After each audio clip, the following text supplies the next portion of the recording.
台中捷运随机杀人案今日一审宣判，20岁姓洪的嫌犯虽然主张讲，伊只是想要伤害别人，无要共杀死，而且嘛有提出精神鉴定。不过这合议庭是唔相信伊的讲法，依照刑法恐吓危害公众、杀人未遂等3罪，甲伊判10年的有期徒刑，专案也会当上诉。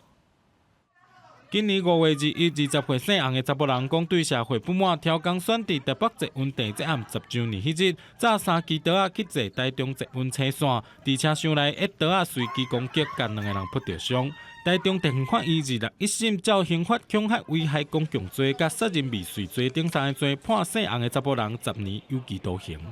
被告所犯上开3个罪行，定应执行刑为有期徒刑10年。 被告的犯罪工具水果刀、菜刀均没收。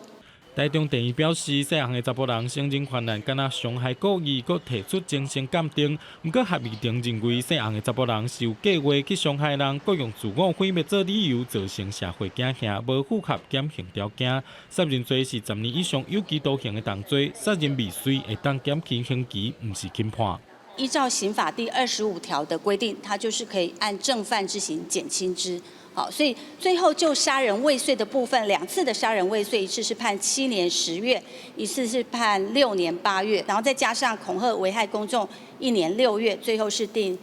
有期徒刑10年。我没有什么想法了，就判决就好了啦。 宣判即日，姓洪的查甫人甲被害人拢无出庭，被害人家属讲尊重司法判决。台中地院强调，这个刑期袂当换罚钱，专案也会当上诉。因那民事庭姓洪的查甫人已经甲考税险调解成立，姓李的少年仔甲中介公司也未调解成功。记者综合报道。